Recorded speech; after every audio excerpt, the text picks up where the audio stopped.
¿El cáncer es realmente una enfermedad metabólica? Podría ser una lesión de la respiración celular. ¿Por qué hemos entendido tan mal el lactato? Nos ha dado la impresión durante muchos años que ese lactato es el que causa la acidosis. El doctor Íñigo San Millán une dos mundos que pudieran parecer polos opuestos: el rendimiento de los mejores del mundo y el cáncer como enfermedad metabólica. Sabemos muy bien que el cáncer produce exosomas, pero realmente pues con las tecnologías han ido viendo que...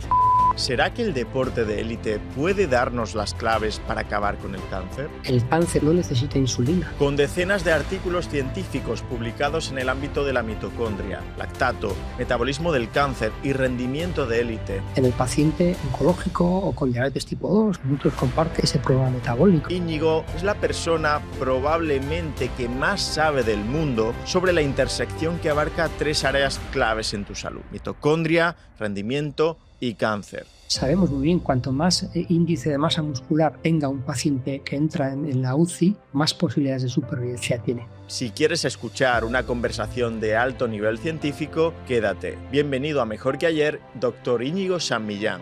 Bueno, bienvenido a Mejor que Ayer, doctor Íñigo San Millán, ¿cómo estás? Muy bien, gracias, Borja. Muy bien, es un placer, tenía muchísimas ganas, llevo mucho tiempo pues con ganas de tener este episodio.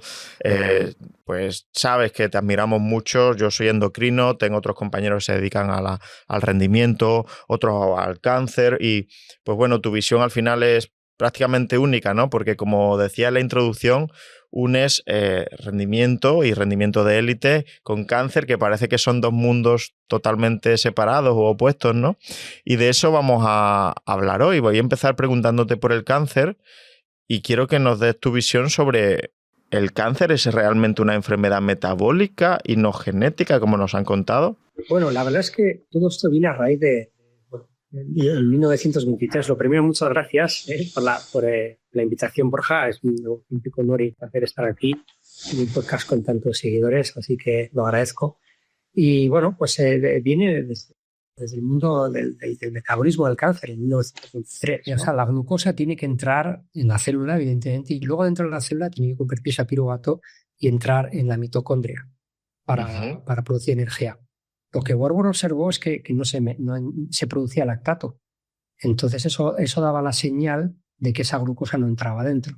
Entonces él ya, hace más de un siglo, él ya dijo que podría ser un problema de una lesión de la respiración celular. Es decir, un problema metabólico. ¿Qué pasa? Que por entonces no se sabía el ADN, no existía, no se había descubierto.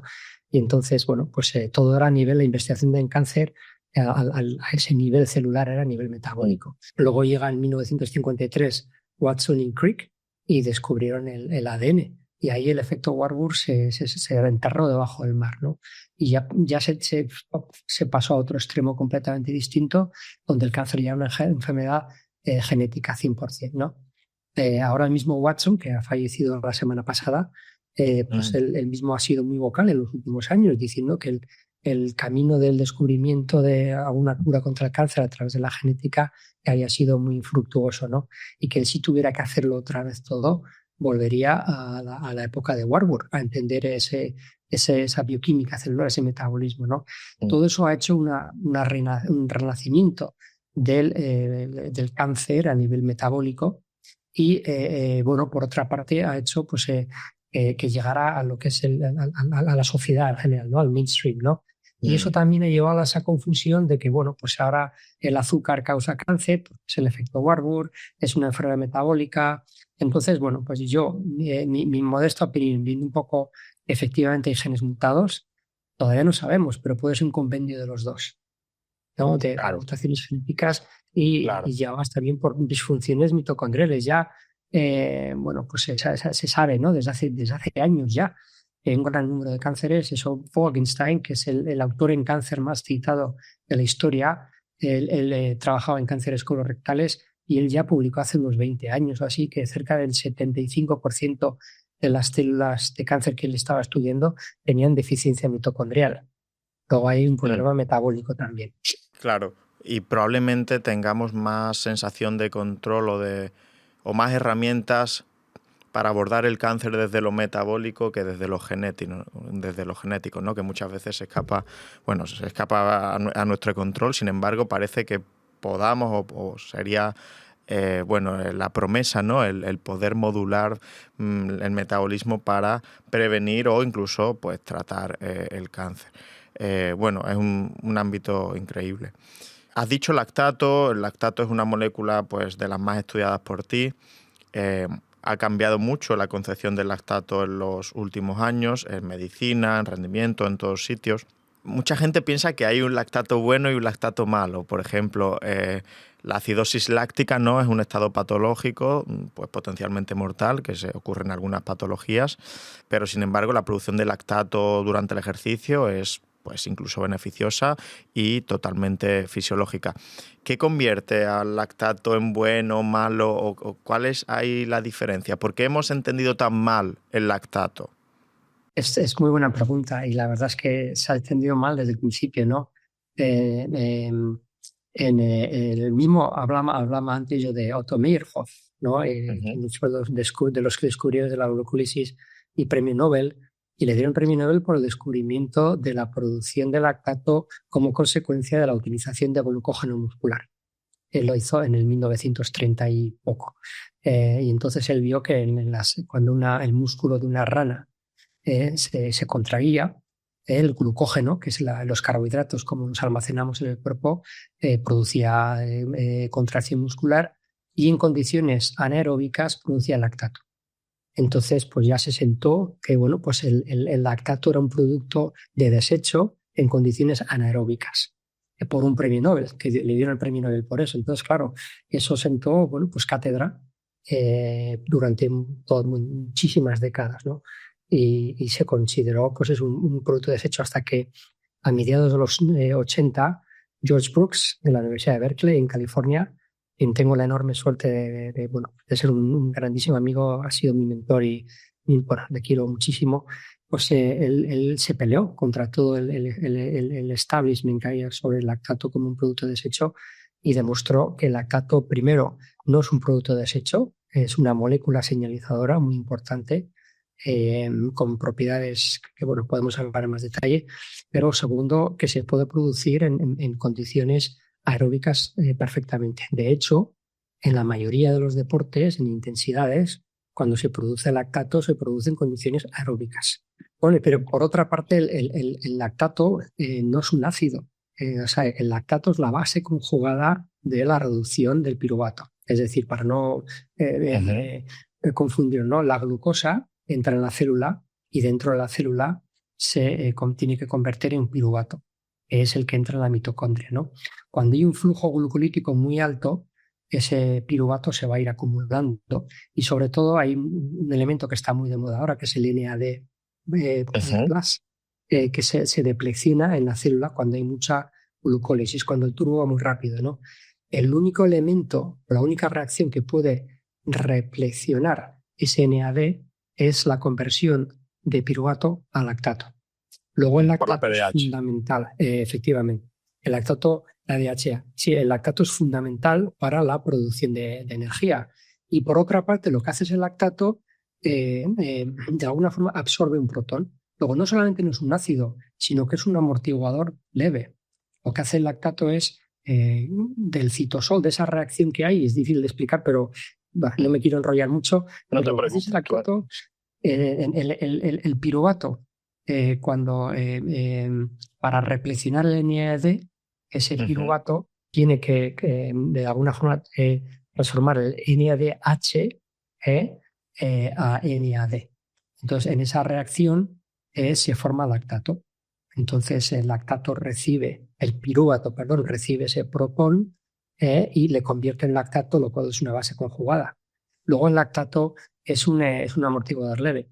Lo que sabemos muy bien hoy en día, que lo que provoca la acidosis láctica, que no es láctica en realidad, es acidosis muscular, es el exceso de protones debido a la hidrólisis del ATP, es decir, la utilización de ATP del músculo. A mayor utilización de ATP por el músculo, más hidrólisis tiene que haber y eso lleva a mayor producción de protones. Cuando sucede esto es que hay un flujo glucolítico muy elevado el motor va a muchas revoluciones, el turbo, y ahí es donde el lactato se produce para poder ayudar a la continuación de ese motor. Mm. Por eso, Pero ese aumento de hidrogeniones no viene del lactato, ¿no? Viene de la hidrólisis del ATP en ADP. correcto. Vale. Entonces, por eso es, pero claro, como todo esto va paralelo a la producción de lactato y es el marcador que vemos en sangre, nos ha dado la impresión durante muchos años que ese lactato es el que causa la acidosis, cuando es un biomarcador, es paralelo a lo que está sucediendo. O sea, que se ha confundido correlación con causalidad. Es como la analogía esa de los bomberos cuando hay un fuego, ¿no? Que no causan el fuego los bomberos, sino que están ahí para apagarlo, ¿no? Efectivamente, Qué bueno. Analogía. Muy buena analogía. ¿Y qué más hace el lactato? ¿En qué ejes nos beneficia ese lactato partiendo de la base que tenemos un músculo sano y funcional? Ese lactato se produce y ¿qué más puede hacer? ¿Puede transformarse de nuevo en glucosa? ¿Puede señalizar? ¿Qué hace? Ese lactato, pues sabemos que es fue el mejor que hay. Ese lactato, cuando existe una mitocondria en buenas condiciones a nivel muscular, ese lactato reentra en la mitocondria para producir energía. Si no hay unas mitocondrias en buenas condiciones, pues ese lactato no puede reentrar. Hay una serie de transportadores específicos y no tiene más remedio que salir a la sangre. Y es lo que observamos en la sangre cuando hacemos un test de lactato. Entonces está reflejando lo que sucede a nivel celular, ¿no? Ese lactato, una vez en sangre, es utilizado como energía pues, por cualquier órgano. El corazón es un gran utilización de lactato, los riñones, el cerebro, cualquier órgano, ¿no? Entonces, pero esa aparición de lactato en sangre nos está reflejando que hay un estrés metabólico importante a nivel celular. En medicina de emergencia, en la UCI, por ejemplo, siempre se ha visto ese marcador, ¿verdad?, de lactato y se ha llegado a llamar ese concepto, ¿no?, de acidosis láctica, que en realidad no tiene nada que ver con esa acidosis. Está diciendo que hay mucho estrés metabólico en ese paciente. Y una de las cosas que suele pasar en emergencias es que hay una disfunción mitocondrial aguda por la misma enfermedad, sobre todo en las enfermedades, en la sepsis, ¿no? Pero es un problema que hay muchísima utilización de glucosa, porque el cuerpo utiliza muchísima utilización y muchísima producción de lactato, mucho estrés. De hecho, creo que es a partir de 5, 6, 7 no me acuerdo ahora mismo las cantidades. Cuando un paciente entra en la UCI, predicen mucho la mortalidad de ese paciente basado en el lactato. Maravilloso. También por ahí leía que puede incluso señalizar, o sea, digamos, modificar o condicionar la microbiota, el lactato, que puede modularla, ¿no? Y bueno, como has dicho, es un combustible celular, al igual que pueden ser los cuerpos cetónicos, ¿no? Subproductos de las grasas, en este caso el lactato, subproducto de la glucosa, pues también es combustible para la célula. Eso George lo descubrió también. Tú a una célula le das lactato o glucosa y prefiere lactato, porque es más rápida de metabolizar, ¿no? Y efectivamente tiene señales, tiene propiedades señalizadoras, ¿no? Es lo que se ha definido como una lactohormona, ¿no? Tiene propiedades paracrinas, endocrinas y autocrinas, ¿no? Donde puede señalizar distintos órganos. Lo que sucede es que es lo que hemos visto en cáncer, es que cuando ese lactato se acumula y no se oxida, ese lactato puede tener propiedades, en este caso con el cáncer, detrimentes para la célula, ¿no? En este caso carcinogénicas. Entonces, por eso tiene propiedades buenas y propiedades malas. Es importante para la neurogénesis. Está demostrado que aumenta la neurogénesis del ejercicio. El lactato sale del músculo en sangre, llega al cerebro también y puede aumentar la neurogénesis también. Y bueno, la homeostasis celular es importante también en ese aspecto, el papel del lactato. ¿El cáncer produce mucho lactato, pero también lo consume en gran cantidad? Cáncer no consume tan en gran cantidad como se habla mucho del cáncer como un agente que utiliza el lactato, ¿no? Y evidentemente se utiliza glucosa, como utiliza glutamina también, pero no es la fuente principal del cáncer, ¿no? Nosotros, en nuestra hipótesis, que es la hipótesis de la lactagénesis, pues que era hace 10 años, esto de hace 8 años así. Era una locura hablar de esto en ese momento y nos la rechazaron 7 o 8 revistas científicas, hasta ahora ya tiene unas 800 citaciones y es más aceptada y la gente está entrando ahí. Ahí nosotros lo que proponemos, ¿no? Que el lactato es el motivo y la razón del efecto Warburg, ¿no? La explicación, porque tiene señales, propiedades señalizadoras procancerígenas y la razón es la célula de cáncer podría, si hiciera la combustión de la glucosa completamente en la mitocondria, sería unos 36 ATPs que se producirían. Eso es lo que se produce una célula normal en reposo, ¿verdad? La célula de cáncer hace una reprogramación metabólica para ser muy ineficiente a nivel metabólico y en lugar de 36 ATPs produce 2. Entonces, ¿qué sentido tiene el que una célula sea tan ineficiente metabólicamente hablando? No tiene ningún sentido de cara a la biología normal, ¿no? Lo que nosotros hemos propuesto y bueno, estamos empezando con 2 artículos que tenemos publicados a demostrar y otros están metiéndose también en esa área, que es el lactato precisamente es el que se encarga de distintos procesos de señalización en el proceso de la carcinogénesis. Entonces, la célula de cáncer está dispuesta a sacrificar eficiencia metabólica con tal de poder continuar ese crecimiento aberrante que tiene el cáncer. Muy interesante. Hay otro concepto, Íñigo, que está en boca de todos, que es el de la flexibilidad metabólica. ¿El cáncer es metabólicamente flexible o inflexible? El cáncer es muy flexible metabólicamente hablando para la glucosa. Es decir, tú como endocrinólogo evidentemente sabes mucho de diabetes y de resistencia a la insulina, ¿verdad? El cáncer, que es una célula muy deficiente, no necesita insulina. El cáncer tiene mutados los transportadores, los GLUT, los tiene mutados y sobreexpresados. Entonces, el cáncer no es insulino dependiente como cualquier órgano del cuerpo, ¿verdad? Claro. Luego es un fenómeno que es, hablando si es enfermedad metabólica o enfermedad genética, algo precede también ahí, ¿no? Es decir, ahí ¿cuál es el dicho típico, ¿no? del huevo o la gallina, ¿no? Pero esas células están muy predispuestas a utilizar glucosa, son muy flexibles metabólicamente hablando. No hay ninguna célula de cáncer que tenga resistencia a la insulina. Por muy mayor que sea el paciente, aunque ese paciente tenga una diabetes general en todo el cuerpo, la célula de cáncer no desarrolla diabetes. Es sensible. Flexible. Claro, de hecho la resistencia a la insulina en las células sanas favorece al cáncer por ese sentido, porque la glucosa no puede utilizarse eficientemente en las células sanas, pero sí en la célula enferma, ¿no? O sea, una de las claves fisiopatológicas de por qué la resistencia a la insulina se relaciona con más cáncer. Sí. Y eso es a nivel citosólico, porque luego, efectivamente, el cáncer, en cambio, tiene una inflexibilidad metabólica a la hora de que el segundo trayecto de la oxidación de la glucosa, que es en la mitocondria, a través del piruvato, apenas existe. Que es lo que sucede también en gente con diabetes tipo 2. Ahí es un estudio que tenemos en preprint y esperamos en pocas semanas ya acabarlo ya del todo. La verdad es que he invertido bastante tiempo en dejarlo más bonito, ¿no?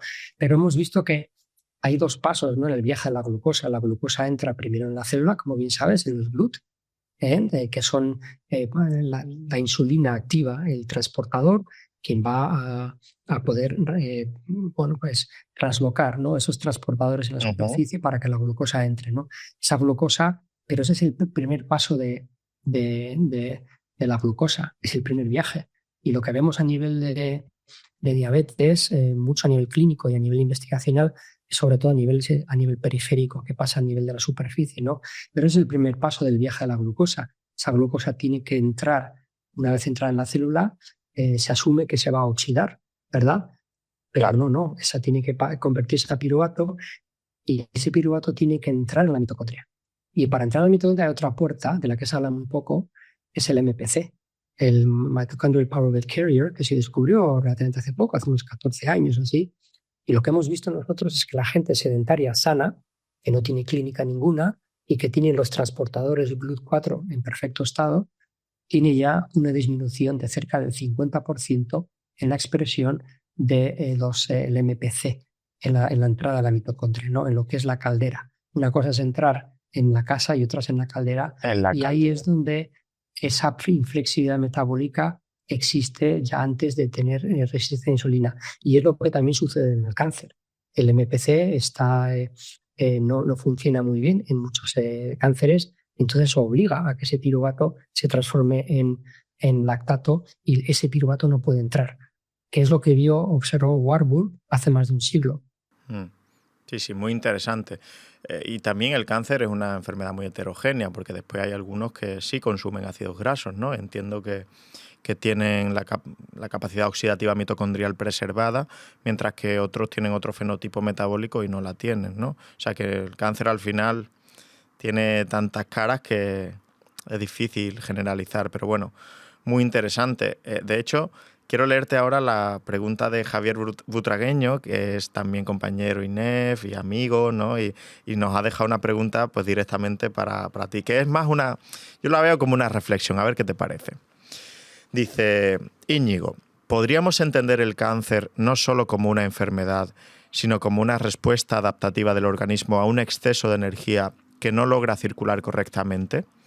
¿Una forma de reorganización biológica de la energía ante un microambiente metabólicamente insostenible? Es decir, no ver el cáncer como un error del cuerpo, sino una manera en la que el organismo intenta liberar o canalizar energía acumulada que no puede fluir, creando su propio sistema de supervivencia, ¿no? Es una visión más ecológica del cáncer, ¿no? No tanto como error, sino, oye, ¿qué hacemos con esta energía que sobra?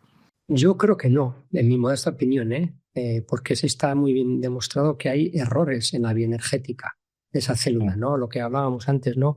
Porque una célula elige ser tan energéticamente tan poco sostenible, ¿no? Tan poco eficaz, ¿no? En lugar de 36 ATP en lograrse a 2, ¿no?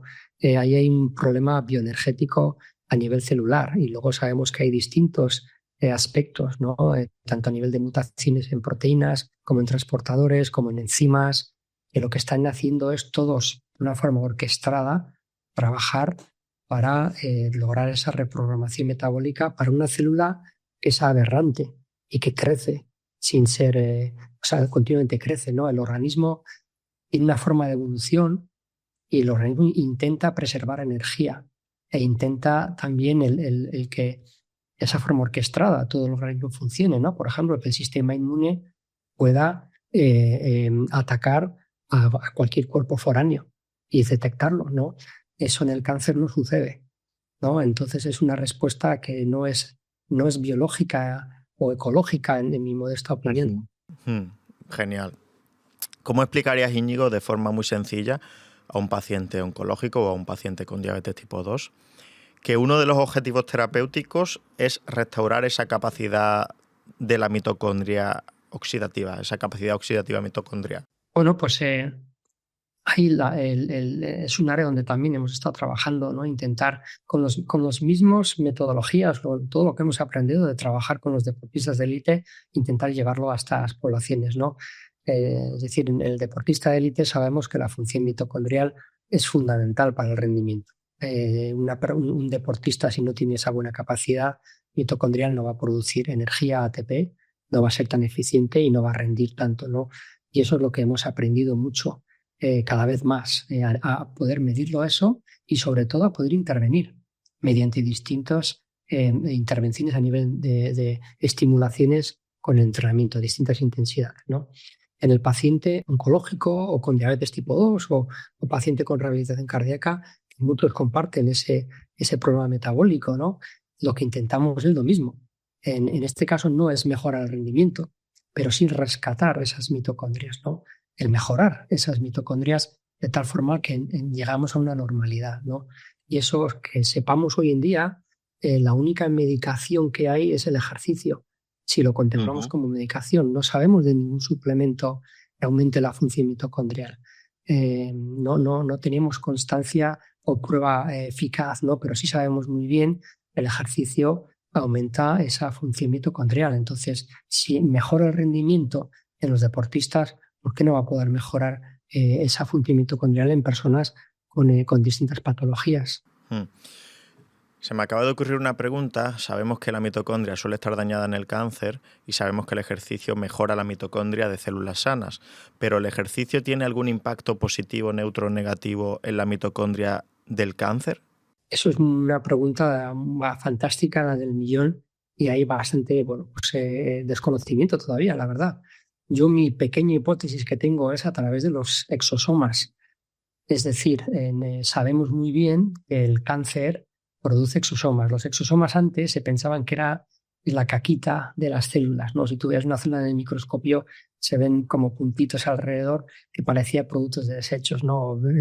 Vesículas, ¿no? Pero realmente, pues con las tecnologías han ido viendo que ahí es increíble la cantidad de material genético que hay ahí. Y nosotros hemos hecho, pasa que todavía no lo hemos publicado, pero en células de cáncer hay hasta 900 proteínas en esas exosomas que se llaman, ¿no? Y ahí hay material genético, hay RNAs, hay microRNAs. Entonces, lo que hacen esos exosomas están liberándose continuamente de la célula de cáncer y viajan a la sangre. Muchos se mueren y nosotros los hemos aislado y se ve muy bien con fluorescencia cómo van viajando por la sangre. Entonces, esos entran en tejidos de un tumor primario, pueden llegar a un órgano secundario, ¿no? Entonces, lo que hacen es penetran ahí y liberan toda la información genética y pueden transformar ese tejido normal, ese fenotipo, a cancerígeno, ¿no?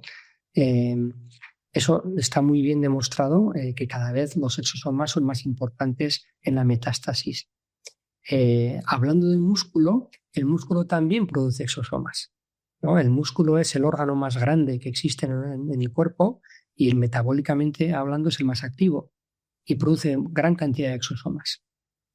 Si los exosomas del músculo, que se sospecha, es una teoría que la lanzó ya hace unos 10 años el grupo de Tarnopolsky en Canadá, los primeros que hablaron de los exosomas del músculo como una forma, la moneda o la forma que tenía el ejercicio de mantener a raya los distintos órganos, ¿no? Esos músculos liberan los exosomas y entran en distintos órganos con material genético y información buena. Es decir, están haciendo que esas células se mantengan en buen estado, ¿no? Cuando esos exosomas desaparecen o esa calidad de exosomas del músculo desaparece, y igual esa posibilidad de que otros órganos se mantengan a raya desaparece también o disminuye. El ejercicio lo que puede hacer es eso, mejorar esa calidad de los exosomas. Cuando un paciente hace ejercicio, un paciente oncológico hace ejercicio, va a mejorar esa cantidad, esa calidad del músculo, y esos exosomas que salen del músculo van a ser de mejor calidad. Y esos exosomas, sin duda alguna, van a entrar en muchos tipos de células. ¿Es posible que esos exosomas puedan luchar contra los exosomas de cáncer? Ahí es la pregunta del millón, donde bueno, pues hay bastante que hacer y bastante que aprender. Sí, sería una vía más en la que el músculo esquelético puede ayudar en el cáncer y sería buenísima hipótesis para validar. De hecho, sí, dime. No, decía yo que de hecho, pues el área de las exosomas como terapia pues está avanzando muchísimo, ¿no? El poder lograr exosomas que con ingeniería genética hacerlos de una forma que puedan luchar al cáncer. Se está trabajando bastante en esa área. Son exosomas que podrían ser muy parecidos a los exosomas que puedan liberarse del músculo esquelético. Y me ha recordado a una publicación que hiciste muy recientemente sobre la impronta positiva del ejercicio físico del padre en el hijo a través de los espermatozoides, y que creo que también tenía que ver con exosomas, ¿no? Porque claro, como siempre se ha dicho que al final pues, la mitocondria viene del óvulo, no viene del espermatozoide, tal, pero el padre también genera esa impronta epigenética. En este caso parece ser, ¿no? Si nos quieres contar la noticia, que fue muy reciente. Sí, es un estudio reciente donde pues, se ha demostrado, bueno, pues que efectivamente, ¿no? que todos sabemos, ¿no? que la mitocondria viene por parte materna, por una razón principal, es que las mitocondrias pesan mucho, ocupan mucho espacio en el espermatozoide. Entonces el espermatozoide tiene que viajar rápido y ligero, ¿no? Entonces no viaja con mitocondrias, pero contiene exosomas con microRNAs y RNAs que van a poder tener esa impronta, esas instrucciones en la mitocondria heredada de la madre. Y cuando en ese estudio lo que habían visto es que en ratones a los que habían hecho los padres habían hecho ejercicio y esos ratones luego se trasplantaron, o sea, los espermatozoides, los exosomas, se trasplantaron con el óvulo, pues se vio que efectivamente luego esos offsprings, en español los... Sí, las crías, ¿no? Las crías, cuando ya se hicieron unas pruebas de esfuerzo, como a los deportistas, que hay lápices rodantes para ratones, tenían mejores resultados que los donde los padres no habían hecho ejercicio, ¿no? Entonces eso, bueno, pues es posible que el que un padre esté en forma se pueda tener esa impronta, como dices, en esa influencia, ¿no? Que no solamente... Y que seguro que se extiende a otros hábitos nutricionales, de descanso, de estrés y demás, porque me gusta porque siempre se pone el peso en la madre de lo que haga la madre tiene un impacto sobre el niño y evidentemente, pero lo que haga el padre también, ¿no? Así que es muy buen estudio. Bien, vamos a seguir ahondando en ventajas de tener un músculo entrenado, un músculo funcional, en cuanto a prevención del cáncer o incluso en cuanto a que si tenemos la mala suerte de llegar a tener un cáncer, pues podamos tener más supervivencia. Decías que la glutamina es uno de los alimentos del cáncer, ¿no? Pero también del músculo, ¿no? Entiendo que un músculo que tenga más flujo de glutamina hacia el músculo va a quitarle comida al cáncer. No sé si es así. Bueno, o sea, de la glutamina hemos aprendido mucho de los pacientes UCI. Los pacientes UCI y de la caquexia. Lo que sucede en este tipo de pacientes tiene una exacerbación enorme de la utilización de glucosa. Esa glucosa viene porque están luchando por la supervivencia y utilizan grandísima cantidad de glucosa. Esa glucosa viene del glucógeno y el glucógeno podemos almacenar solamente medio kilo, así como mucho, en el organismo, ¿no? Luego es oro y eso lo sabemos de los deportistas también. Por eso, de hecho, es porque tenemos tantos hidratos de carbono, ¿no? En las dietas de los deportistas para primero rellenar esos depósitos de glucógeno y segundo, esos depósitos de glucógeno se vacían en una competición y hay que continuar para que no se deprecien, ¿no? Lo que hemos visto se ve muy bien y tenemos una publicación nosotros con una metodología que desarrollamos para de forma indirecta ver los niveles de glucógeno con una ecografía. Los pacientes de la UCI no tienen nada de glucógeno y eso puede explicar la caquexia en primer lugar. Y ahora me meto la glutamina, perdona que me vaya a los... No, está genial.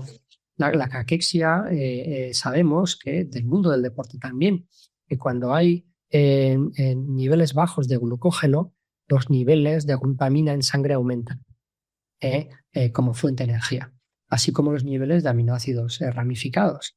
Es decir, el músculo, el cuerpo humano, desde un mecanismo evolutivo, antes de llegar a lo que es una ketosis, ¿no? Pues va a llegar a lo que es otro tipo de energías, que en este caso son los aminoácidos. Esos aminoácidos se pueden transformar en glucosa, entonces la gluconeogénesis en el hígado, en todos los ramificados, y luego la glutamina entra directamente en la mitocondria. Es un aminoácido anapletótico muy importante porque va a formar alfa-ketoglutarato que entra en el ciclo de Krebs y es una gran fuente de energía. Pero esa glutamina viene del músculo. Entonces, eso en los pacientes críticos sabemos muy bien, cuanto más índice de masa muscular tenga un paciente que entra en la UCI, más posibilidades de supervivencia tiene. Y una de las razones es porque todos los pacientes en la UCI van a entrar en un estado de pérdida de masa muscular. Y esa pérdida de masa muscular es fundamentalmente para darse de comer a sí mismo. El músculo se da de comer a sí mismo, pero claro, se pierde esa masa muscular, ¿no? En el cáncer pasa lo mismo. El cáncer, cuanto más agresivo es un cáncer, más utilización de glucosa tiene, más glucolítico es y el paciente tiene unos niveles muy poquitos de glucógeno. Entonces, lo que vemos es que, y este es un estudio que no lo hemos acabado de publicar porque tuvimos un problema de necesitamos una N mayor, con MD Anderson en Houston, donde vimos que pacientes, cuanto más grado de caquexia tenían en cáncer, menos niveles de glucógeno tenían. Entonces, esto, de la misma forma que en la UCI lleva a aumentar la glutamina, en el cáncer seguramente también. Esa glutaminolisis es muy activa en pacientes de cáncer, es para darle de comer a la célula a costa del músculo. Buenísimo, buenísimo. También entiendo que en un paciente oncológico el entrenar y el tener un músculo activo, funcional, ayuda a tolerar mejor los efectos secundarios, ¿no?, del tratamiento. Sí, eso ya es verdad, a nivel epidemiológico y a nivel clínico se sabe muy bien, ¿no? Todavía no sabemos los mecanismos, ¿verdad?, perfectamente, pero a nivel epidemiológico y clínico, un paciente que hace ejercicio, muchísimos oncólogos te dicen, jo, qué bien tolera o cómo tolera, qué diferencia hay de cómo toleran los tratamientos, ¿no? Lo cual es muy importante de cara a poder seguir en la batalla contra el cáncer, ¿verdad? Pasando ya a hablar algo más de rendimiento, de hecho, bueno, uno de los temas estrella por los que el mundo te conoce, sobre todo últimamente, ¿no?, que has colaborado con Peter Attia y con grandes divulgadores del mundo de la longevidad, es por popularizar la zona 2, ¿no? Ahora que solo se habla de zona 2, cuéntanos, para quien todavía no haya llegado a entender bien qué es eso de la zona 2, y sobre todo yo te pregunto en lo personal, ¿qué dosis mínima de zona 2 necesita un deportista amateur, pues como puede ser tú o como puedo ser yo, ¿no?, para obtener beneficios evidentes? Bueno, pues sí, la zona 2, yo empecé con ese concepto hace unos 29, 30 años. Era una forma de intentar definir zonas de entrenamiento de una forma un poquito más moderna, más específica a la bioenergética. Es decir, yo me acuerdo en su época yo era ciclista y cuando nos decían de cómo entrenar, había que hacer entrenamiento de fondo o entrenamiento aeróbico. Pues sí, el entrenamiento aeróbico es todo menos sprintar, es Claro. todo aeróbico. Y entrenamiento ¿a cuánto? ¿Al 50% el V2 Max o al 80%? Primero, yo no tengo un carro metabólico para ver mi V2 Max, ¿no? Luego también, pues bueno, pues faltaban muchos gaps, ¿no? Entonces, ahí es donde yo empecé pues, a aprender también bastante más a nivel de bioenergética, de metabolismo muscular y poder trabajar en el laboratorio observando esos eventos y cambios metabólicos que habían según aumentaba la intensidad del ejercicio. Entonces ahí se ve que cuando tú empiezas a una intensidad muy baja, en el carro metabólico, donde vas viendo el intercambio de gases y puedes ver la oxidación de grasas, de carbohidratos, vas viéndolos a nivel ventilatorio, vas viendo pues, como oxígeno y vas viendo también con lactato, otro dato muy importante metabólico que decía a nivel como indirectamente la función mitocondrial, pues vas viendo que según aumentas la intensidad de ejercicio en el laboratorio, ves unos cambios muy pronunciados a distintos eventos metabólicos, ¿no? Y ahí es donde decía, si esos cambios los vemos aquí, tenemos que traducirlos en algo, ¿no?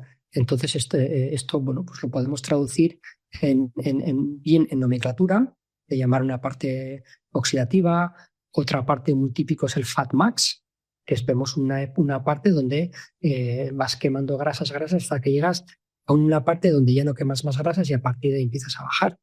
Entonces el fat max, donde más quemas grasas, de cara, por ejemplo, a perder peso, pues a un paciente, a una persona se le puede poner ahí a las pulsaciones que se traducen de ese fat max, ¿no? Es otra parte donde no sé, el fat max, o sea, la oxidación de grasas desaparece y hay mucha oxidación de carbohidratos y mucha producción de lactato. Entonces, según vas viendo esos eventos metabólicos, vas viendo el tipo de fibras musculares que se van reclutando y vas viendo esa bioenergética. Entonces, se trataba de ponerles nombre y apellido un poco. Y ahí, sobre todo, de poder traducirlo a entrenamiento. Y ahí es donde empecé yo pues, a poner de zona 1 a zona 6, dependiendo de las distintas áreas, ¿no? Entonces, esa zona 2, yo es ahí donde vi, es donde más grasas se queman. Y ahí es donde empieza el lactato a subir, pero es un punto de inflexión muy mínimo todavía, ¿no? O sea, esa interpretación es que las fibras musculares, las oxidativas sobre todo, es cuando están trabajando a tope. La grasa solamente se puede quemar en la mitocondria. Las fibras oxidativas de los músculos, las lentas, son las que más densidad mitocondrial tienen precisamente por ello, pero que sabemos que si aumentamos la intensidad del ejercicio, la grasa no nos produce ATP o energía de una forma rápida, suficientemente rápida. Nos tenemos que cambiar a los hidratos de carbono, a la glucosa. El caso, en esa zona 2, por error y prueba al principio, de eso, pues vamos a ver qué zonas de entrenamiento es las que mejoran esa capacidad mitocondrial, que podemos medirla en el laboratorio de forma indirecta, ¿no? Y ese rendimiento. Entonces empecé a probar zona 2, zona 3, zona 4 y constantemente y en multitud de deportes lo que veía es que esa zona 2 era la que más mejoraba. ¿Y cómo sabía yo que más mejoraba? Primero, la mejor forma de evaluar el rendimiento es el rendimiento per se, ¿no? Del deportista. Pues en el rendimiento se veía ahí donde más mejoraban, pero luego en laboratorios donde se veía que mejoraban la oxidación de grasas y la aclaración de lactato, lo cual te está indicando que a nivel mitocondrial están funcionando, ¿no? Entonces ahí es donde esa zona 2 yo lo he utilizado muchos años con muchos deportistas con bastante éxito y luego, pues bueno, pues sí, a través de Peter, ¿no? Un día le hice una prueba de esfuerzo, me acuerdo, en Abu Dhabi, estábamos allá y ya eran las 10 de la noche o así, empecé a hablar de todo esto y me dijo, ¿me puedes hacer una prueba? Sí, estábamos en un gimnasio, estábamos ahí, teníamos un carro metabólico y ahí mismo le hice la prueba. Y luego, pues sí, se ha popularizado mucho el tema de la zona 2, que también, ¿no? Es una cosa que hemos estado haciendo con pacientes, ¿no? De cara a intentar revertir estados, sobre todo de prediabetes, donde hay una disfunción mitocondrial y se puede prevenir. Pero esa zona 2 es la que hemos estado trabajando. Pero, por otra parte, se ha hecho tan popular que ahora estamos en una sociedad también de los extremos, ¿no? Es y ¿no? Entonces, pero la zona 2 no lo es todo, ¿no? Y yo siempre digo que yo nunca he visto a un deportista ganar una competición en la zona 2, ¿no? No, claro. Nunca se ganan intensidades altas y esas intensidades hay que estimularlas, ¿no? Yo, mis deportistas con los que he trabajado, se acuerdan de mi familia más de una vez cuando están entrenando altas intensidades, ¿no? Porque realmente hay que estimular esas intensidades también, ¿no? Eso por una parte, ¿no? Luego lo que comentabas de lo que yo he visto, y perdona que me enrollé un huevo. Sí, no, está perfecto, me encanta, te aprendo un montón. Bueno, gracias.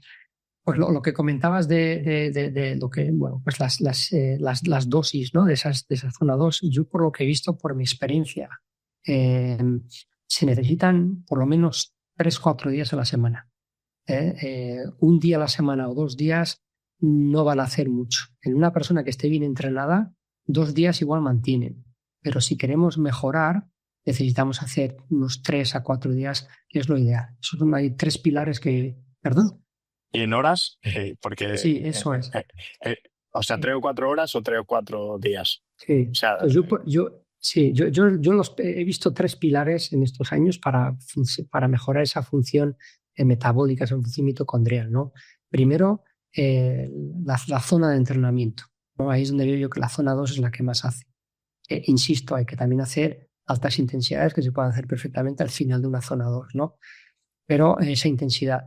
Segundo lugar, la frecuencia, ¿no? ¿Cuántos días a la semana? Y es lo que comentaba, 3 días a la semana, 4 es lo ideal. Y en tercer lugar, la duración. Ahí es donde yo he sido el primero que me he sorprendido, ya hace años, ¿no? Porque vemos a los deportistas de fondo, de resistencia, que hacen muchas horas, ¿verdad? Pero cuando ya llevamos a una escala más normal de personas de la calle, no necesitan hacer tantas horas, sino que con hacer 1 hora, hora y media, hay muy buenas, bueno, buenas no, hay muy buenas evoluciones, muy buenas mejoras, ¿no? Inclusive 45 minutos empiezas a ver mejoras también, ¿no? Pero 1 hora o así, donde vemos mejoras, si haces 4 días a la semana, 1 hora en esa zona 2, vas a notar mejoras, sin duda alguna. Pero hay que también saber dónde está esa zona 2. Claro, y además es algo dinámico, que hoy puede estar en un sitio y dentro de 2 meses en otro, según el estado del entrenamiento. ¿Qué aporta la zona 2 que no aporta de ninguna de las formas la alta intensidad? Sostenibilidad, sobre todo, ¿no? O sea, cuando vemos sobre todo a pacientes, y no estamos hablando, a veces yo lo que veo en el discurso, ¿no? De la alta intensidad, muchas veces viene de gente que está muy en forma, que está muy entrenada. ¿no? Pero hay que pensar en, bueno, que la persona que es obesa, por ejemplo, o que no ha hecho ejercicio en décadas, ¿no? O en muchos años. Entonces hay que buscar una sostenibilidad, ¿no? Entonces esa sostenibilidad con alta intensidad solamente, pues no va a ser sostenible, porque esa persona tiene alto riesgo de sobreentrenarse, tiene alto riesgo de lesionarse, tiene alto riesgo de que ese ejercicio acabe hasta el gorro, porque es mucha intensidad y es mucha fatiga. Y luego, joder, una cosa que yo siempre digo también, los deportistas de élite mundial que tienen los mejores motores del mundo no entrenan intensidad todo el rato, no entrenan. Claro. La mayoría del tiempo que hacen es en trabajos de más bajas intensidades. Inclusive siempre también pongo el ejemplo de los nadadores. Los nadadores o nadadoras es menos de un minuto la prueba de 100 metros.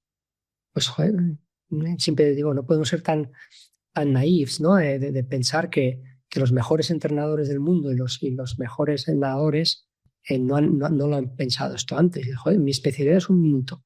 ¿Por qué voy a tener que estar haciendo 3-4 horas de natación arriba y abajo todos los días? Joder, con hacer 10, 15 series todos los días o 100 series me valdría, ¿no? Y lo han intentado, por supuesto, pero no funciona. No, hay que tener otros elementos, ¿no? Y es eso, o sea, ningún deportista entrena siempre solamente a alta intensidad porque acaba sobreentrenándose. ¿Cómo vamos nosotros a pensar que una persona con diabetes, una persona que quiere mejorar su forma física sin más o con proyecto a nivel de longevidad, va a poder sostener esa alta intensidad siempre, ¿no? Claro. El coste de recuperación es clave, ¿no? Y en relación a esto hay un fenómeno muy curioso, Íñigo, que es que empieza a entrenar aeróbico, se da cuenta de que su zona 2 es prácticamente muy baja, ¿no? Es decir, una persona que empieza, por ejemplo, a correr y monitoriza sus zonas y empieza a utilizar pues un monitor de frecuencia cardíaca, intenta salir a trotar y se da cuenta de que rápidamente sobrepasa esa zona 2 y tiene que casi que andar rápido. ¿Esto por qué se da y qué recomendarías a esas personas en este caso? Sí, efectivamente, eso sobre todo se ve en gente de verdad que no está en muy buena forma y por otra parte es eso lo que indica es que esa persona en el momento que pasa de andar, pasa a correr, hay un estrés metabólico, donde se utiliza, no tiene una flexibilidad metabólica esa persona, no es como una persona entrenada que utiliza muchas grasas y utiliza menos glucosa. Esta persona necesita un fuel rápido, entonces necesitan mucha glucosa, ¿no? Y por otra parte, lo que comentaba, ese flujo glucolítico hace que se produzca lactato y vamos a ver altas intensidades de lactato a bajas intensidades, ¿no? Entonces eso denota que a nivel metabólico esa persona no está preparada. Pero, y efectivamente, como dices tú, igual ese correr es una zona 4, una zona 3, ¿no? Entonces, pues eso, simplemente el hecho, igual esa persona necesita empezar a andar rápido o correr muy lentamente, ¿no? Y eso, aunque cueste mucho, y eso es una cosa que llevo 30 años yo diciendo y he trabajado con esto no solamente con deportistas de élite, sino con cientos y cientos de personas de la calle normal y pacientes, ¿no? Y el tener esa paciencia, valga la redundancia, de estar en unas zonas más suaves, la verdad es que en 3, 4, 5, 6 meses se nota una barbaridad en la mejora. Sí. Sin duda. ¿Se puede, Íñigo, ser muy bueno en zonas 4 y 5, pero muy malo en base aeróbica, en zona 2 y 3? Es decir, yo vengo del mundo del CrossFit y veo un perfil muy claro, que son personas que en entrenamientos de 2, 3, 4, 5, 7 minutos rinden pues muy bien a unas intensidades evidentemente altísimas y tienen un gran volumen muscular y mucha potencia, mucha fuerza. Pero después les pasa esto mismo que te he comentado, que si empiezan a buscar su zona 2, pues casi que tienen que andar, ¿no? Porque la base aeróbica no está. O sea, eso se puede dar. Sí, y de eso se da, ¿verdad? Y ahí tú puedes mejorar bastante. Yo tengo, por ejemplo, la anécdota, yo he trabajado con Matt Fraser. Y Qué bueno. Sí, David Orski también, que fue campeona del mundo. Y el otro era canadiense. ¿Cómo era el canadiense? ¿Mayer? No me acuerdo ahora mismo. Sí, lo tengo en mente, pero no me acuerdo tampoco el nombre, sí. Me he olvidado. Y una de las cosas, pues bueno, pues vinieron hasta el laboratorio en Colorado, pues para hacer el test metabólico, poner un plan de trabajo, nutrición también, y la verdad es que mejoraron bastante haciendo zona 2 en sus intensidades. O sea, la ventaja que tienes es que son intensidades muy glucolíticas, ¿verdad? Donde hay que reflexionar ese ATP muy rápidamente, ¿verdad? Y ahí eso lo que hablando antes de los protones, ¿no? Si tú tienes una buena capacidad mitocondrial, ese piruvato va a entrar dentro de la mitocondria. Primero, vas a producir 36 ATP en lugar de 2. Y segundo, esos protones van a poder ser, de alguna forma, aunque lo estoy simplificando súper a tope, esos protones van a poder entrar con parte del piruvato y entrar en la cadena, o sea, en el transporte de Krebs y en la cadena de transporte de electrones, ¿no? Entonces, vas a disminuir esa acidosis muscular, luego ese músculo va a poder rendir más, porque sabemos que la acidosis disminuye tanto la fuerza como la velocidad de la contracción, ¿no? Entonces es una de las áreas por las cuales estos deportistas mejoran, sin duda alguna, ¿eh? Y ellos lo notaron además, que mejoraban, y como estás viendo tú, además, en el CrossFit cada vez están metiendo más elementos, ¿no? Sí, aeróbicos. Aeróbicos, Sin duda. Sí, en uno de los eventos anuales, ¿no? De los CrossFit Games, metieron una prueba de una maratón en remo, en remo ergómetro, ¿no? En ergómetro de remo. Sí. Y, o sea, entrenar base aeróbica en deportes muy glucolíticos permite que los descansos, por ejemplo, al soltar, o sea, que los descansos sean más eficientes, por ejemplo, al soltar la barra, ¿no? Tienen que hacer una serie de cleans, ¿no? Y pueden recuperar más rápido y coger la barra antes, ¿no? O sea, lo hacen más. Y también la resíntesis de fosfocreatina mejora cuando tenemos mejor motor aeróbico. Hombre, en teoría, todo lo que es la producción de ATP, ¿no? Va a llevar a una mejora, ¿no? Es decir, ¿dónde se produce ese ATP? Se produce en la mitocondria, ¿no? Cuando tú tienes una acidosis muy alta a nivel muscular, va a haber un fallo de la contracción muscular, ¿verdad? Lo que rápidamente el músculo busca es reponer ese ATP y va a hacer lo imposible para reponer ese ATP, aparte del sistema PC, fosfocreatina, ¿no? Pues luego tienes esa glucólisis, porque la fosfocreatina también es un sistema muy corto, ¿verdad? Pero la glucólisis va a ser mucho más largo, y entonces ahí se recala bastante y ahí es donde empiezas a producir 36 ATP, es lo que comentaba antes, ¿no? En lugar de 2 a nivel citosólico. Entonces, cuando tengas una buena función mitocondrial, es que vas a cortar el tiempo tremendamente a la hora de seguir produciendo ATP para regenerar ese ATP que has perdido en ese ejercicio, esa repetición de máxima intensidad, ¿no? Y tú, Íñigo, que has tenido la oportunidad de trabajar con los mejores del mundo, por ejemplo, ¿qué te sorprende más de la fisiología de un superatleta como Tadej Pogačar si lo comparamos con un mortal entrenado, sano y normal? Pues sí, en primer lugar, sí, esa capacidad mitocondrial que tiene, esa era espectacular. Yo cuando empecé a trabajar, cuando su primer año de profesional, cuando fichó con nosotros, era todavía amateur en ese invierno, yo ya le vi, le hice la prueba de esfuerzo y dije, ¡buah! Ese chaval es un diamante en bruto. Todavía dentro de su categoría, ¿no? En amateurs, pues era de los mejores, pero no era el mejor, ¿no? Porque faltaba pulirlo, ¿no? Pero sí que se veía que tiene una capacidad mitocondrial que exagerado, es decir, el lactato es un biomarcador de ese estrés metabólico, ¿verdad? Y de esa capacidad mitocondrial. Sus niveles de lactato eran bajísimos, a unas intensidades muy altas. Y está diciendo, jo, este tío tiene una capacidad mitocondrial increíble, exagerada. Eso por una parte. Y luego eso lo que le permite, pues eso, estar, por ejemplo, cada año y van mejorando. Lógicamente también estás viendo de un chaval que empieza en profesionales con 19 años y que evidentemente cada año tiene que ir a más hasta, bueno, pues los 27, 28 años, que es donde se suele alcanzar esa madurez fisiológica, ¿no? No podemos pretender que un corredor con 21 años ya haya llegado al tope, ¿no? Entonces eso sabemos, cuando ese chaval hay que mejorar esa capacidad mitocondrial que de por sí la tiene increíblemente elevada, puede seguir durante años, eso con cualquier deportista, ¿verdad? Entonces, bueno, pues en segundo lugar, lo que me sorprendió mucho es la capacidad de recuperación. Una capacidad de recuperación espectacular y es un parámetro que llamo la entrenabilidad. Cuanto más dosis de entrenamiento puedes tolerar e incluso competición, si lo toleras y lo asimiles, no asimilas, vas a crecer como Claro. deportista, ¿verdad? Más volumen, más dosis metes, claro. Efectivamente, si no lo asimilas, no solamente no vas a crecer, sino que puedes retroceder porque te vas a sobreentrenar, ¿no? Y ahí es donde, bueno, pues vas viendo cómo asimilan, desde viendo los parámetros del GPS que vemos en cualquier deportista, en este caso los parámetros de potencia, ¿verdad? Entonces, en el caso de Tadej, es exagerado cómo asimila. O sea, no hay un día en el que tenga que decir, estoy muy cansado, no puedo entrenar. Es una auténtica pasada. ¿Y no crees Eso que cualquiera, Íñigo van de la mano la capacidad tan brutal que tiene a nivel mitocondrial con la capacidad de recuperación? Sí, van muy de la mano, en mi modesta opinión. Ese ciclista o ese deportista viaja durante la semana, mucho más eficientemente hablando, sufre menos, ¿no?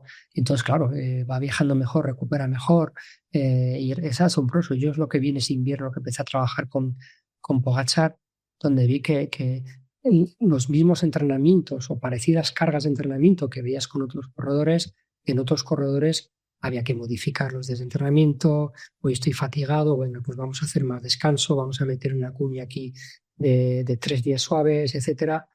Con Tadej yo no lo he tenido que hacer nunca, Qué bueno. nunca. Y eso nunca me ha pasado. Y lo mismo en la competición. Acaba una carrera por etapas de una semana, donde ha ganado él igual con 2 minutos o 3, y al día siguiente quiere seguir entrenando. Tienes que pararle, ¿no? Mientras que otros deportistas ya necesitan 3 o 4 días de recuperación, ¿no? Entonces, esas dos cosas son las que más me han sorprendido de él. Buenísimo, buenísimo. ¿Qué lección podríamos extrapolar de alguna forma a pacientes, a personas pues, que tengan alguna patología de estos superatletas, de estas personas que al final pues, son la cola, ¿no? de la campana de Gauss? ¿Qué podemos aprender? Sí, pues yo es un poco lo que comentaba al principio, ¿no? Del tema de que el ejemplo de Pogačar, ¿no? Tiene una muy buena función mitocondrial, ¿no? Pero hay que desarrollarla mucho más, ¿no? De tal forma de que no se trataba de ser uno de los mejores amateurs del mundo, ¿verdad? Si eso se desarrolla y se pule, puede ser el mejor corredor de la historia, ¿no? Entonces, es mejorar muchísimo esa función mitocondrial y ese rendimiento. En un paciente con una patología donde se ve que esa función mitocondrial ha disminuido significativamente, se trata de estimular, es el mismo principio que hemos aprendido. Se trata de estimular de que si está en unos niveles muy bajos pueda subir a los niveles más normales, ¿no? Lo cual puede ayudar mucho en esa patología e inclusive en patologías como la diabetes tipo 2, sobre todo en pacientes recién diagnosticados, puede inclusive revertirla. Qué bueno. ¿Recuerdas el V2 Max de Pogačar? El V2 El Max de pico, Pogačar, el más alto que haya tenido. pues mira, si te digo la verdad, a Tadej no le hemos hecho V2 Max. No hemos hecho nunca. V2 Max porque no hemos tenido las posibilidades de hacerlas con las concentraciones, son muy apretadas siempre, y hacemos muchos test en laboratorio y test en habitaciones, en hoteles de lactato. Y muchos hacemos test en campo. Yo en su día, pues yo llevo toda la vida viendo V2 Max, ¿no? Y tú puedes ver a dos deportistas con el mismo V2 Max y uno es deporte de élite mundial y el otro es profesional, pero del montón. El V2 Max no discrimina a nivel de rendimiento. El lactato sí. Entonces, El lactato, me interesa eso. O sea, el mundo de la fisiología ha evolucionado mucho de lo que son las adaptaciones cardiorrespiratorias a las adaptaciones celulares, ¿verdad? En la fisiología, el ejercicio, ¿no? Antes era todo a nivel cardiovascular o cardiorrespiratorio, ¿verdad? Y el máximo representante es el V2 Max, ¿no? Y entonces, bueno, pues ahí es donde se ha dado mucha importancia a ese parámetro. Según hemos ido aprendiendo más y hemos seguido penetrando más a nivel celular, pues estamos viendo que lo que realmente marca la diferencia es no solamente el consumo de oxígeno, sino cómo esa célula utiliza el oxígeno y sobre todo cómo produce ATP, que viene de la combustión de los carbohidratos y las grasas en la mitocondria. Entonces ahí es donde sabemos que a nivel mitocondrial es lo que más marca la diferencia. Y es lo que según hemos ido aprendiendo, a mí todo esto me resuena mucho, porque cuando yo empezaba a hacer esto hace casi 30 años, o 30 años donde ves dos deportistas con el mismo VO2 max y uno es muy bueno y otro no es tan bueno. Pero en cambio ves a nivel celular, a nivel de lactato y siempre, o prácticamente siempre es predictivo. El V2 max no es predictivo en rendimiento, sobre todo a un nivel profesional. El lactato es súper, súper predictivo. De que siempre pongo ejemplo, y además en charlas que doy, ¿no? Pon a 300 vatios. A 300 vatios, una persona con un VO2 max de 75, a 300 vatios, igual tiene 8 milimoles de lactato. Y otro deportista que tiene el mismo VO2 max de 75, a 300 vatios, en lugar de tener 8 milimoles, tiene 2 milimoles de lactato. Lo cual representa que a nivel celular, a nivel metabólico, está mucho menos estresado y mucho más eficiente. Aunque las adaptaciones cardiorrespiratorias sean las mismas. Teniendo el mismo motor, ¿qué es lo que condiciona que el segundo tenga menos lactato para 300 vatios y por lo tanto tenga mejor extracción o generación energética a nivel celular? ¿Es la genética también? O sea, ¿eso está condicionado genéticamente igual que el V2 Max parcialmente lo está? ¿O es el tipo de entrenamiento? Son las dos cosas, en mi modesta opinión. Yo es lo que he visto estos años. La genética es muy importante, pero no lo es todo. Y yo siempre pongo la analogía de la pizza, ¿no? Una pizza sin tomate no es una pizza. Es la base que necesita una pizza, ¿verdad? Pues la pizza, el tomate es la genética, ¿no? Sin tener una genética no vas a llegar a ningún sitio, ¿no? Pero de la misma forma, ¿no? Esa pizza, si solamente es el tomate, no puedes distinguir de una pizza de la otra, ¿no? Lo que marca la diferencia son los toppings, ¿no? Que pones en la pizza, ¿no? Y a nivel del deporte, lo que marca la diferencia son lo que sucede a nivel celular, ¿no? Y eso es lo que llevamos viendo tiempo. Y volviendo al ejemplo de Pogačar, por ejemplo, la genética no cambia, como sabemos. Cambia la expresión de esos genes. Cómo esos genes se expresan en distintas proteínas, en distintas enzimas, lo cual va a alterar la función celular y mitocondrial. Pero los genes no cambian, ¿no? El caso de Tadej, evidentemente, tenía unos genes privilegiados, ¿no? Pero cuando era amateur, él era de los mejores del mundo, pero no era el mejor. Los genes tienen los mismos que ahora, que es el mejor del mundo y de la historia, ¿no? ¿Qué es lo que ha cambiado en el curso? La transcripción genética, ¿no? Cómo esos genes se han ido transformando en proteínas, en enzimas, y cómo ha sido, pues eso, a través del entrenamiento, de la nutrición, de la recuperación, y es donde ha ido pues esa transcripción. Por lo tanto, la genética está ahí, pero esa intervención a través de la nutrición, los entrenamientos, la recuperación, es muy importante también. Genial. Pues mira, nos pregunta la doctora Cristina Salazar, que es médico intensivista, también es atleta de endurance de superélite, quedó subcampeona de la ultramaratón, la 101 de Ronda, no sé si la conoces, pero es una ultra aquí en el sur, en Ronda, muy famosa, que organiza la Legión. Y ahora se dedica más a la medicina del deporte y hace mucha ergoespirometría. Tú has hecho también mucha ergoespirometría y nos pregunta que cuáles son las principales limitaciones de la ergo, en tu opinión, para valorar el rendimiento y el fenotipo metabólico del paciente. Porque claro, lo que ella dice, que después de hacer varios miles de ergos, lo que ve es que es una prueba muy dependiente del estado nutricional, de la carga de entrenamiento, de la disponibilidad energética. Yo pienso que en mi modesta opinión el protocolo que se utiliza es bastante definitorio. Es decir, hay protocolos donde las cargas son muy cortas, 1 minuto, por ejemplo, que se le echan muy encima al paciente, sobre todo protocolos que se hacen en bicicleta, donde el componente de fuerza no está ahí y entonces pues ese paciente se le echa muy encima los vatios en este caso, ¿no? Entonces ese componente de fuerza pues se echa encima en esos protocolos tan cortos, ¿no?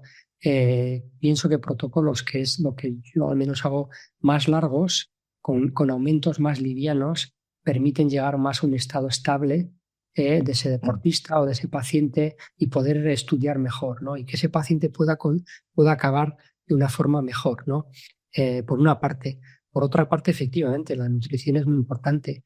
Si tienes un paciente que está deplecionado de glucógeno o con una dieta de restricción de carbohidratos, vas a tener un impacto importante en lo que es una prueba de ergoespirometría. Va a haber una disminución de la oxidación de carbohidratos, que evidentemente lo vas a ver en el coeficiente respiratorio, va a ser muy difícil para los pacientes llegar a una R de 1, ¿verdad? Y luego, pues bueno, pero son señales también. Yo esto lo utilizo muchos años, también con el lactato lo ves. Es decir, cuando ese paciente no llega a una R de 0,94 de máxima, va a tener unos niveles de lactato de 4 milimoles o 3 también. Pues porque esto está reflejando que el metabolismo glucolítico está significativamente disminuido, ¿no? Esa glucogenólisis también, por tanto, no hay utilización de glucógeno, no hay producción de CO2, porque se han producido tantos protones, hablando de los protones, ¿no? Ese bicarbonato saca el organismo de cara a luchar esa acidosis y luego se convierte en CO2 que hay que expulsar, ¿no? Y eso que el carro metabólico detecta y por eso la R sube, ¿no? Pero lo mismo el lactato, ¿no? Entonces, sí, efectivamente el estatus nutricional se ve y eso, de la misma forma que vemos un impacto y lo vemos metabólicamente en el carro metabólico, en una prueba de agrospirometría, lo vamos a ver en la competición también, ¿no? Por eso es muy predictivo lo que vemos en una prueba de agrospirometría y para muchos pacientes es limitante, pero pienso yo que es el estado nutricional y luego el protocolo que se utiliza. Buenísimo, buenísimo. Íñigo, ahora que se habla de longevidad tanto, ¿optimizar el rendimiento siempre es optimizar la longevidad? Ya, y casi más como una pregunta personal, es decir, te lo hago tú que trabajas mucho en rendimiento, ¿hasta qué punto más rendimiento implica más longevidad? Muy buena pregunta. Y de hecho hay varios estudios publicados, ¿no? Donde no me acuerdo exactamente los minutos semanales, ¿no?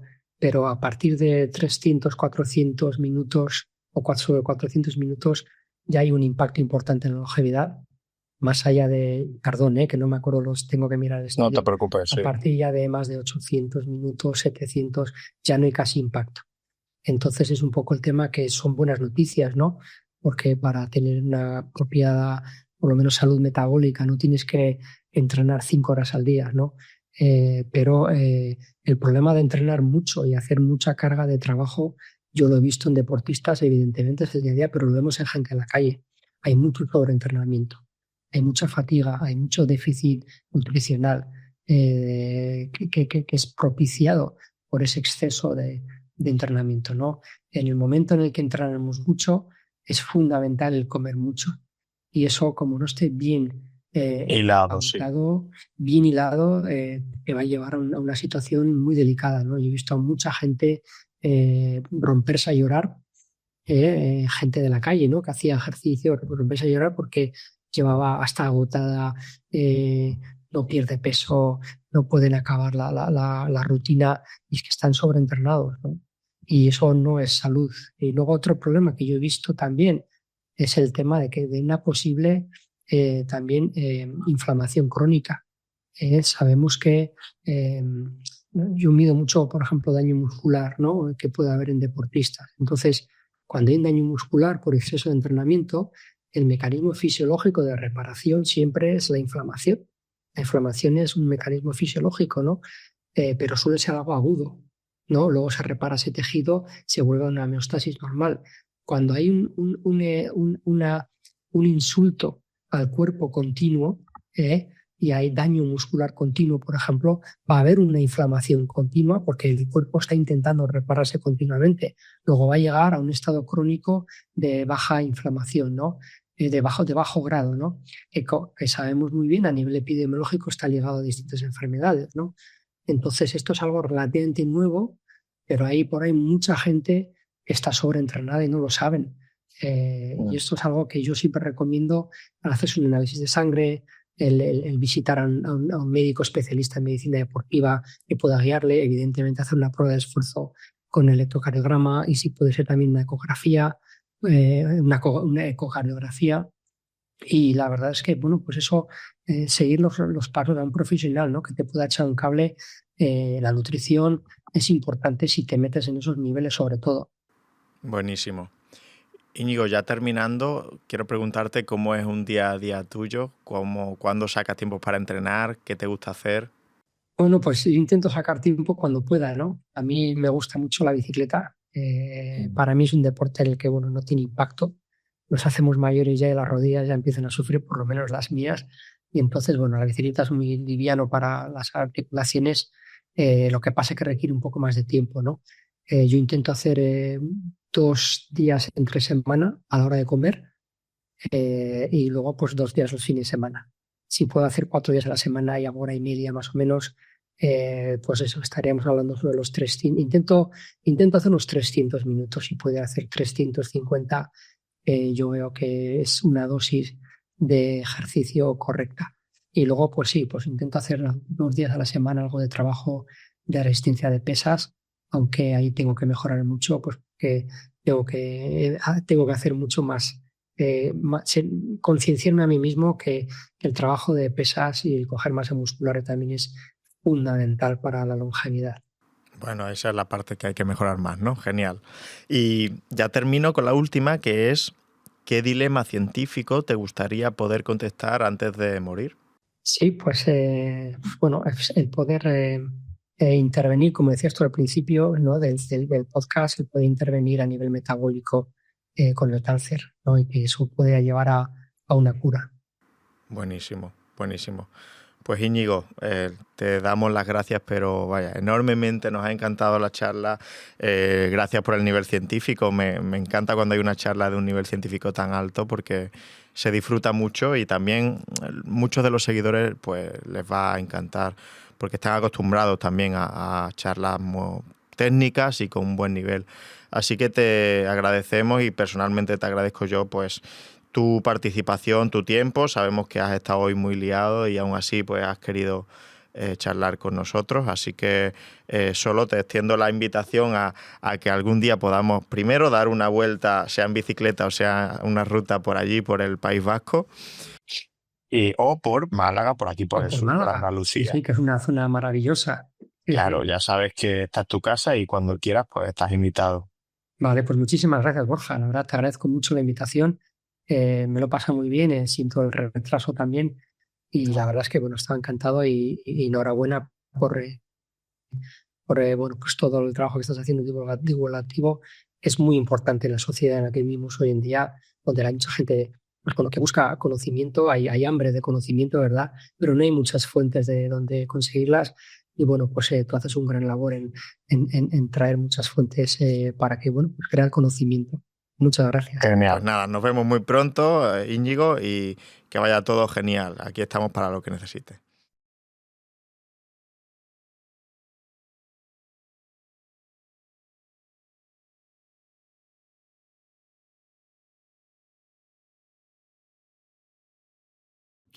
Te desinfluencio en un minuto, versión salud y fitness. Toparte una cerveza con amigos no va a desviarte de tu progreso. Se puede salir de fiesta de vez en cuando y tener mucho éxito en la vida. El influencer que idolatras por su porcentaje de grasa no tiene amigos, libido, ni puede comerse una paella los domingos con su familia. Si no subes todas tus rutinas, comidas y suplementación a redes, también puedes progresar. Probablemente no estás inflamado ni tienes el cortisol disparado. Estás estresado, no te gusta tu vida y lo compensas con tu estilo de vida. Puedes tener un físico muy superior a la media entrenando 3 horas a la semana y sin contar ni una caloría. Muchos profesionales de la nutrición y el entrenamiento tienen una pésima relación con ambos. La mayoría de mensajes conspiranoicos antisistema se están aprovechando de la necesidad de tu ego por pertenecer a un grupo selecto de personas que conoce la verdad. Vaya, que tu necesidad de validación le está pagando su caro estilo de vida a esta gente. Lo que más beneficio te aporta en salud, estética o rendimiento es lo que menos dispuesto estás a hacer. No, dejar de comer huevos no va a prevenir que te infarte.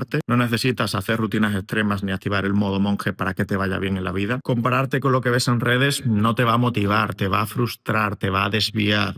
Es casi todo mentira. El exceso de control sobre la salud suele conllevar una salud subóptima. El propósito, significado, conexión que sientas en tu vida no se mide en los estudios, pero va a definir tu salud mejor que cualquier otra cosa. Y estamos creando una influenciocracia que se encarga de robarte lo anterior.